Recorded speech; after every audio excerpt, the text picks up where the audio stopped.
تو हुजूर ने फरमाया जाओ अपने बाप की गर्दन काट के लाओ। किसकी? अपने बाप की गर्दन काट के लाओ। हजरत तलहा बिन बरा बीमार हो गए।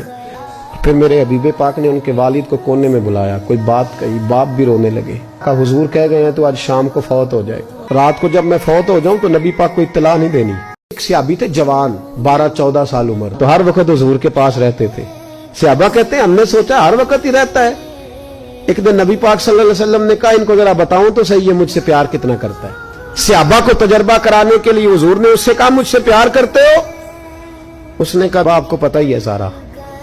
तो हुजूर ने फरमाया जाओ अपने बाप की गर्दन काट के लाओ। किसकी? अपने बाप की गर्दन काट के लाओ। 12-14 साल उम्र, छलांग लगाई। मस्जिद नबवी के दरवाजे पर मौला अली शेर खुदा खड़े थे। उनकी गर्दन में तीर कमान तलवार थी, खैंची तलवार। और जब दौड़े ना जज्बात में तो हुजूर ने फरमाया इसे पकड़ लाओ, इसने सचमुच काट के ले आनी है, ले आओ पकड़ के। आशिक नजाकत जानते हैं। हजरत तलहा बिन बरा बीमार हो गए। दिन में 2 दफा मेरे नबी तीमारदारी करने जाते, 2 दफा। अल्लाह करे वो बीमारी में ही आ जाए। चिर होया मैनू तरले लेंदियां, कदी मोड़ मेरे वल वागा, खाब मेरी विच एक बार जावे मैं सारी उम्र न जागा। एक दिन हुजूर शाम को गए, उनका माथा चूमा तो हुजूर की आंखों में आंसू आ गए। फिर मेरे हबीबे पाक ने उनके वालिद को कोने में बुलाया, कोई बात कही, बाप भी रोने लगे। हुजूर ने फिर प्यार किया, चले गए। हजरत तलहा अपने अब्बा जी से कहने लगे हुजूर क्या कह के गए? कहा बेटे कुछ नहीं। कहा नहीं मुझे बताएं। कुछ नहीं, रिश्ता ही बड़ा नाजुक, नहीं बताएं। तो बाप ने सर पे हाथ रखा, कहा हुजूर कह गए हैं तो आज शाम को फौत हो जाएगा। और जब हुजूर ने कहा जब इसका इंतकाल हो जाए तो मुझे खबर करना। वालिद को चारपाई पे बिठा के तो हजरत तलहा ने हाथ पकड़ लिया। इश्क त्याग दोवें एक बराबर, पर इश्क दा सेक वधेरा। अग ते साड़े कख ते काने, इश्क साड़े तन मेरा।